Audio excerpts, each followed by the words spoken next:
Hi there, you're listening to the Estranged Heart podcast, and I'm your host, Creta Revere. Welcome back to our returning listeners, and if this is your first time here, thank you for selecting this podcast to listen to. As we begin today's episode, I invite you to grab a cup of coffee or tea, settle in, and listen with an open heart. But first, the regular disclaimer. I am not a licensed therapist or counselor. Nothing within this podcast should be considered or taken as therapy. If you are in need of therapeutic support such as counseling, please seek out a therapist near you.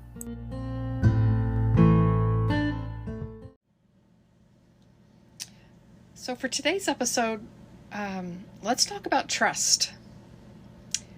How it can make or break a relationship.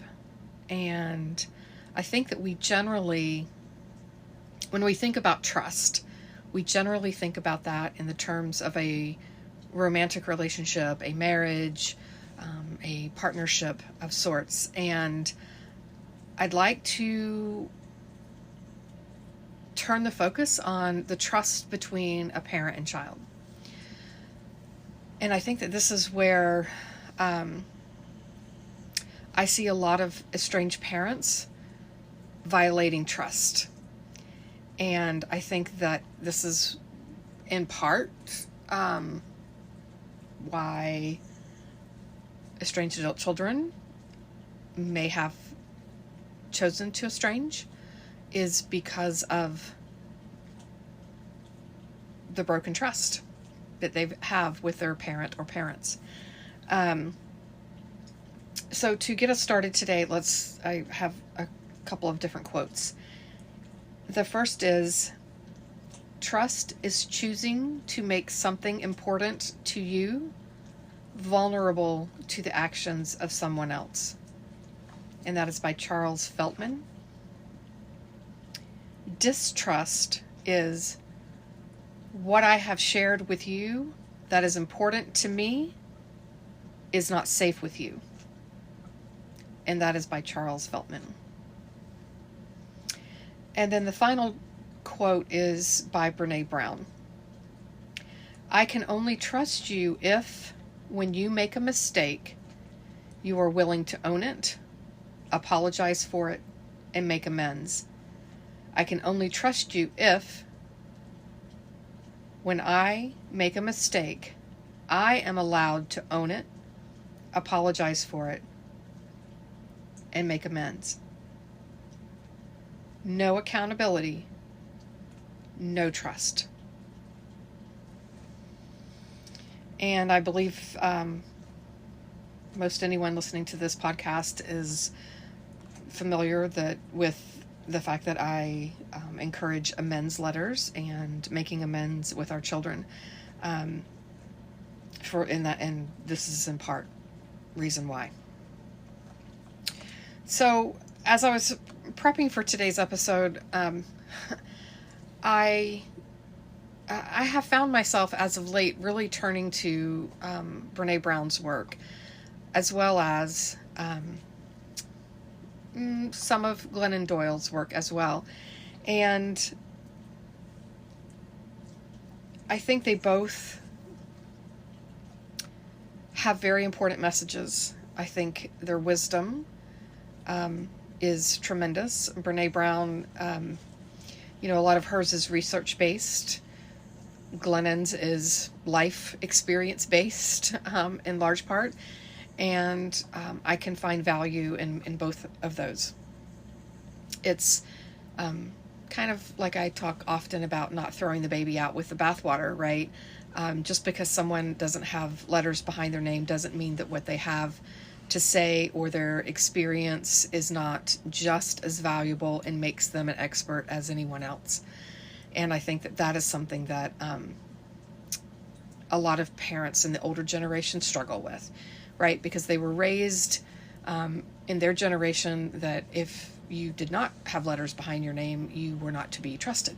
That what you knew or the way you did something was not valid if it did not come from post-secondary education and from an educational institution. So that being said, I think that Brene presents a lot of her stuff in real life examples. So while she is a researcher, while she does have a PhD, she is breaking this down into everyday examples, things that life experiences that she has had. And if you haven't heard her story on Marble Jar Friends, Google that and look that up. I think it's really interesting. I appreciate it, and I think that it can apply with parents and adult children as well. So I'm not going to get into that today, but I do think that it's worth looking up if you're not familiar with that. So Brene Brown, when talking about trust, she uses an acronym, and the acronym is BRAVING, which stands for boundaries, reliability, accountability, the vault, integrity, non-judgment, and generosity.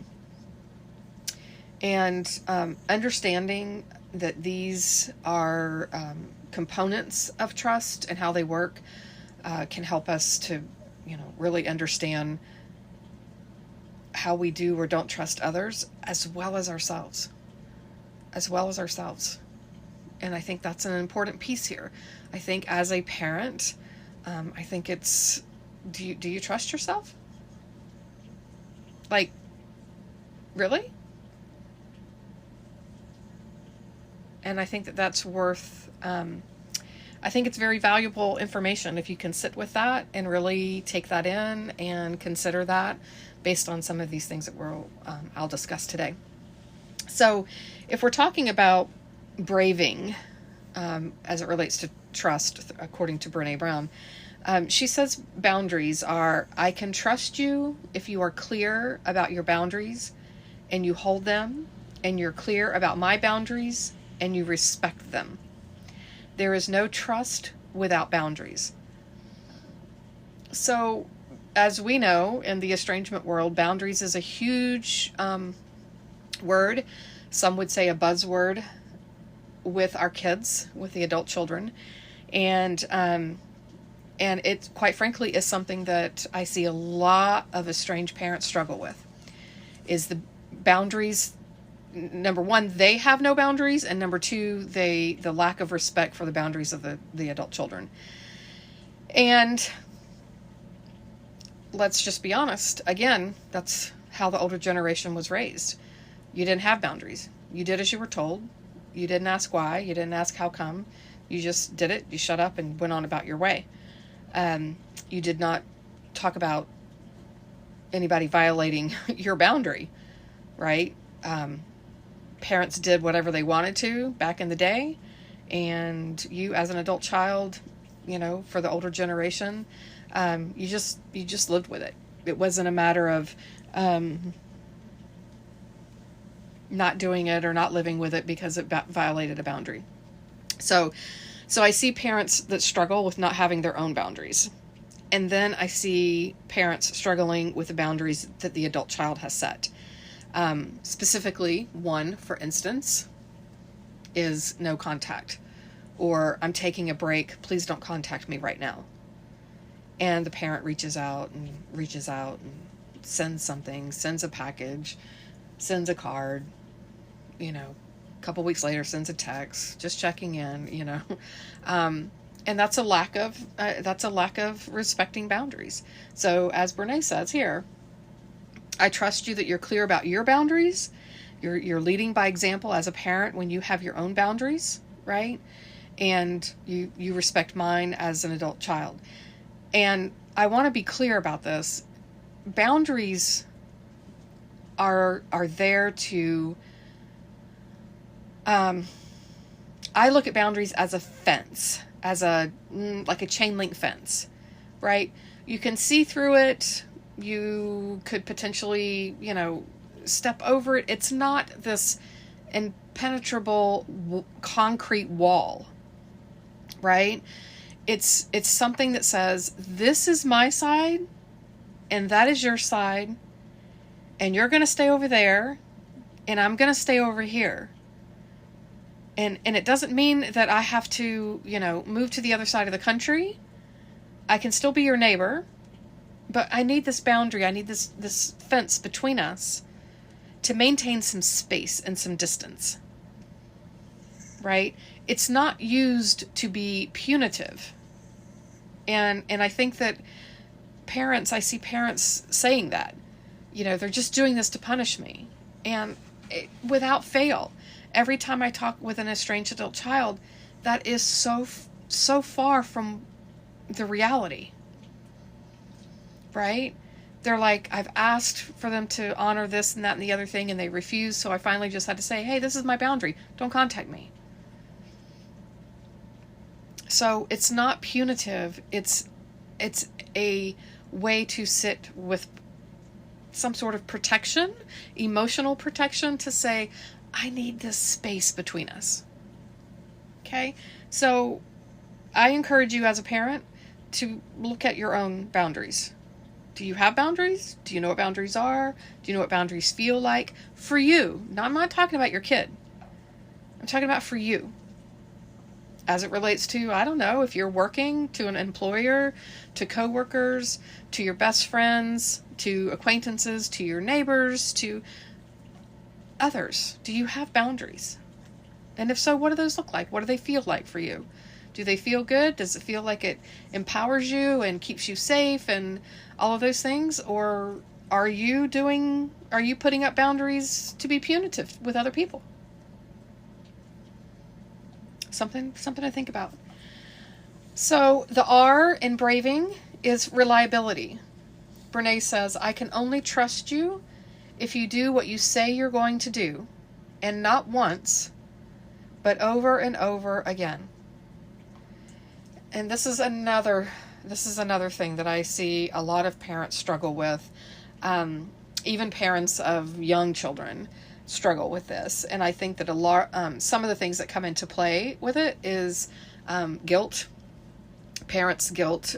So they feel like, if I say no dessert after dinner, then I feel guilty about it. And then I get into the whole guilt story of, oh my gosh, their father's not in their picture, or their dad didn't pick them up this weekend, and I feel awful for them. And their best friend that lives down the street, he got this, specialized toy, and I know my kid wants it, and oh my gosh, I just feel so guilty. I'm a single mom and I can't afford it. So yeah, go ahead and have dessert. Right? So it's a way to set up, reliability is a way to set up that trust. I know that I can trust you over and over and over again, because over and over and over again, you do this. Over and over and over again, you do that. Okay? In the world of estrangement, reliability can be, I know I can trust that every time I say I need space, that you violate those boundaries, and you're very reliable in not listening to what I ask. Okay? So it can go the opposite way. We want it to go the other direction, obviously, in the reliability of, when you say you need space, I give you that space. Every single time. Without fail. Okay? The A in braving is accountability. Brene says, I can only trust you if, when you make a mistake, you're willing to own it, apologize for it, and make amends. I can only trust you if, when I make a mistake, I am allowed to own it, apologize for it, and make amends. No accountability equals no trust. Okay, this kind of just goes back into the reliability thing too, right? I know that when you mess up, you're going to make amends, and so reliably I can count on that happening. But if there's no accountability, there's no trust. And that is one of the biggest pieces I see in estrangement, is parents' inability or refusal to take accountability. They defend, they deflect, they justify, they do all of these things instead of taking accountability for having hurt their child. And again, I get it. I get it. I was there. This is why I can talk on this. I did not take accountability for a very long time, for most of my kids' lives. I never took accountability. It was always someone else's fault. Well, so-and-so did this, so then that meant I had to do this or not do that, or, take action or not take action based off of what someone else did. Instead of, yep, I hurt you. And that's what I had to learn through therapy how to do. And to mean it. There's a difference in taking, quote unquote, taking accountability, and really inside I'm rolling my eyes and poo-pooing it and calling, thinking they're just a bunch of whiny asses, and, God damn it, I'm just going to say this just so they'll get on with this and we can get back in relationship. Your kids aren't stupid. They know. They know when you are sincere and when you're just blowing smoke up their ass. They're not stupid. So taking accountability, being sincere in that is what helps to build trust. The vault. Brene says, what I share with you, you will hold in confidence.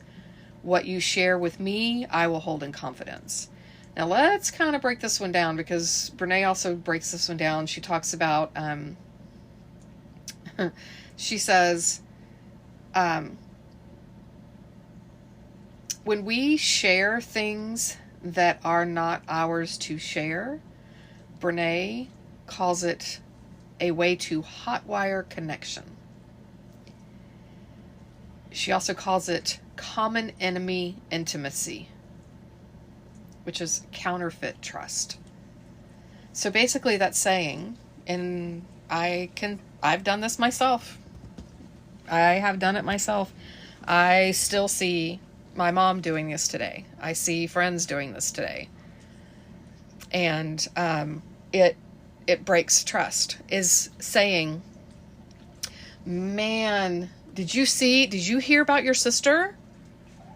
She's dating that guy again, and for the love of God, I can't figure out why she goes after these men like this, but now she's got herself in a pickle again.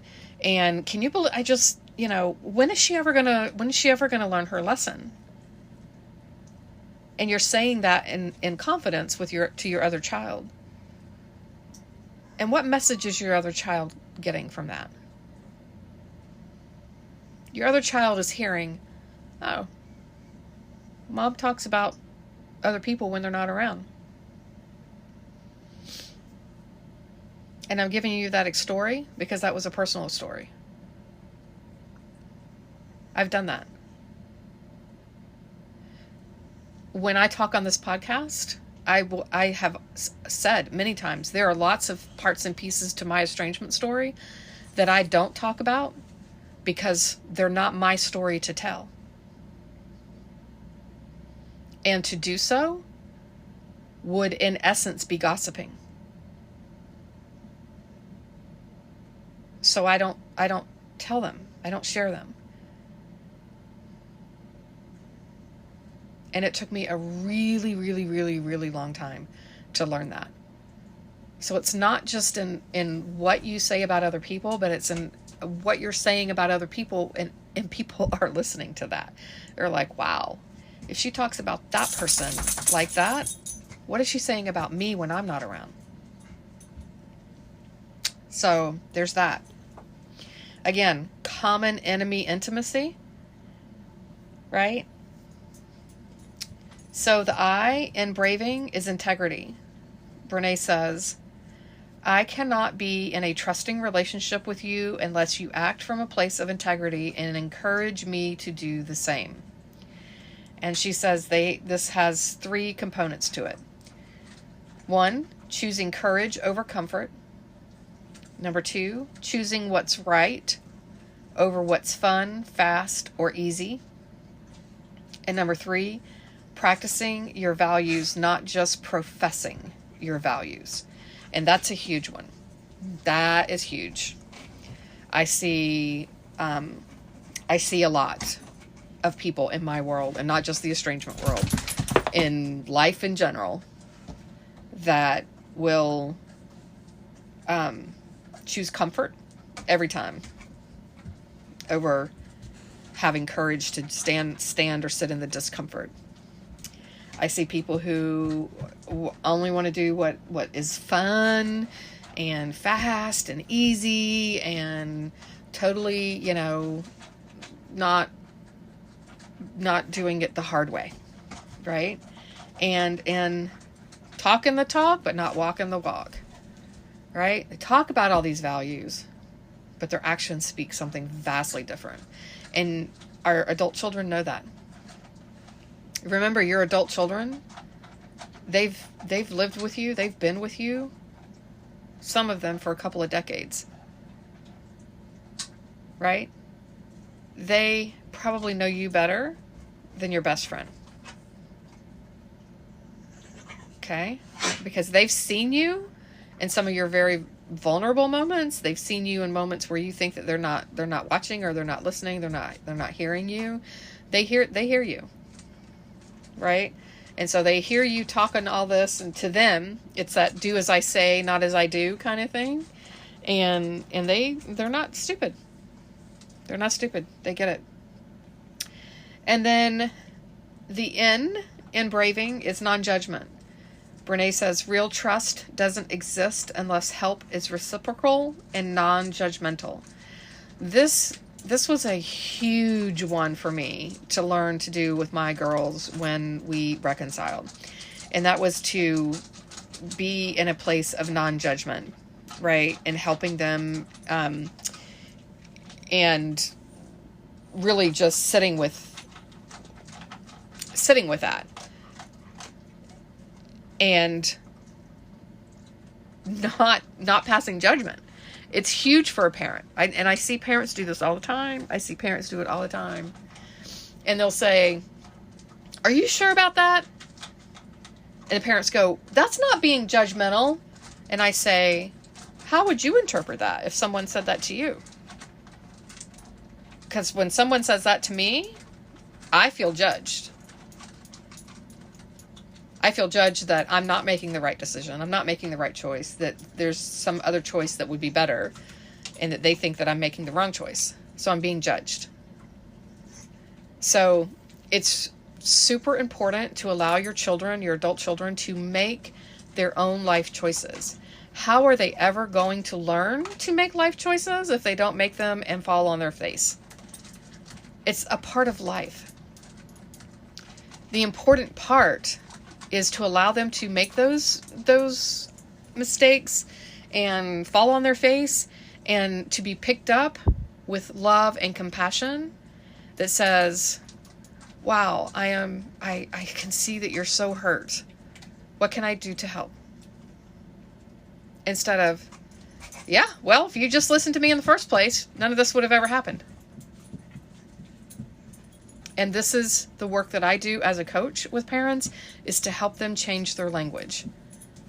Because it is like learning a different language. We are not taught this stuff in school. We're not ever taught this stuff. We go with the flow. We mimic what other people have done in our lives and all of those things. And so we have to learn a different way. And being judgmental is one of the fastest ways I know to squash trust. Absolutely. People will stop coming to you if they feel like they're judged. The last letter is G in braving, and that's generosity. Brene says, our relationship is only trusting if you can assume the most generous thing about my words, intentions, and behaviors, and then check in with me. Right? If you are assuming the worst about somebody, that's not being super generous, and they pick up on that. They pick up on that.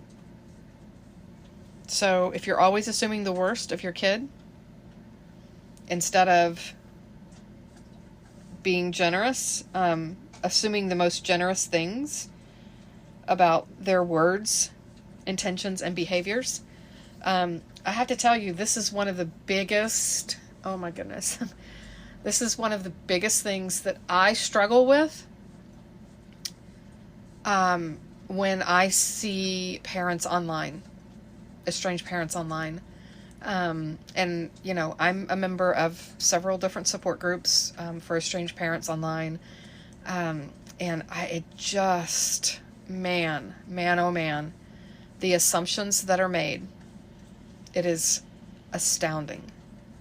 And I know that assumptions are made on the other side, but I'm not talking about the other side. And that's maybe that's a whole nother episode down the road. Is, you know, I see parents going, well, they do the same thing over there. And again, that's not taking accountability. I don't care what the other person's doing over there. I care about what you're doing here. I care about what you're doing here. And when you make assumptions that your kids are intentionally doing this to destroy you or intentionally to cause you pain, and that they're evil and that they're all of these things, I think to myself, the very first thing I always think is, what would your child say if they saw you post that about them?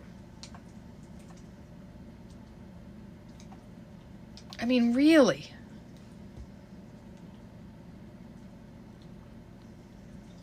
What would your child think if they came into your home and you couldn't see that they had walked in and you're talking with your friend and you're just running, just yakking about how ungrateful your kid is, and, you know, they're just immature little brats and self-centered and entitled, an entitled generation. I hear that often. Because I want to ask you, what would you think if someone were saying those things about you?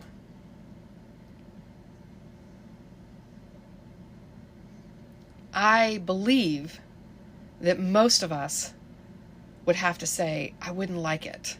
That would hurt. I couldn't trust them after that. Well, why do you think your kid is any different? Why do you think your kid is any different?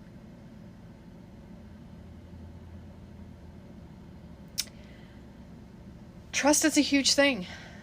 It's massive. And if you cannot have trust in your relationship with your child or with your parent, you don't have a relationship. It's just like any other relationship. Once trust is broken, it takes a very long time to rebuild it.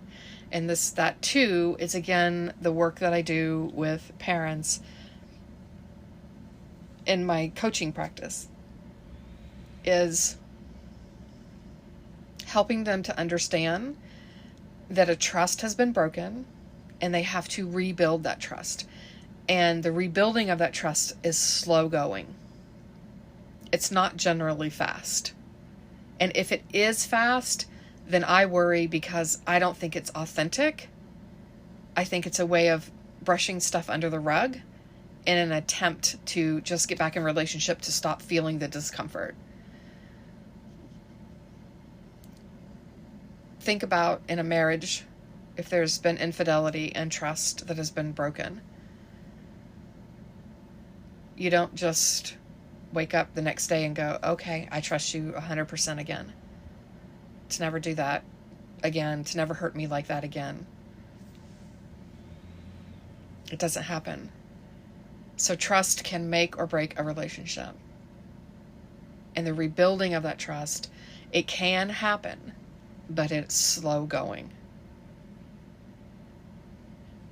And it's important to work on all of these things, on this braving, as Brene describes it, to be able to help to rebuild that trust with your adult child.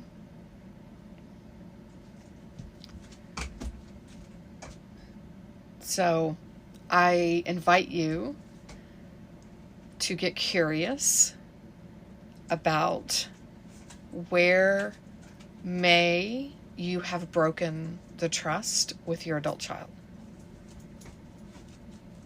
And again, I'm not asking you to do something I haven't done myself. I had to get curious about that in order to figure it out. And I had to take a look at it realistically, not with the rose-colored glasses that I wanted to wear, not with the, got to get this done in the next 30 days because we got to get on with getting on.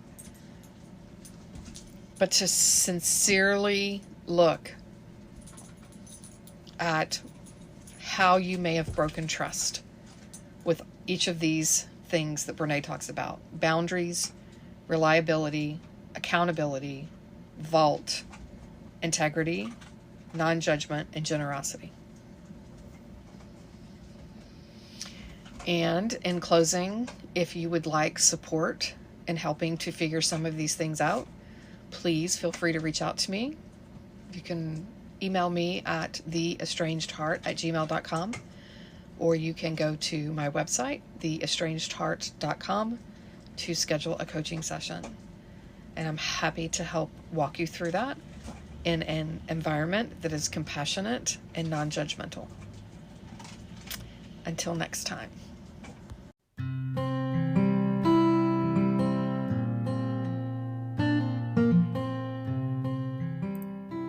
This brings this episode to a close. I hope that this time together was time you feel well spent, and that you are able to find some takeaway nuggets to help you on your journey, wherever you may be on your estrangement and reconciliation path.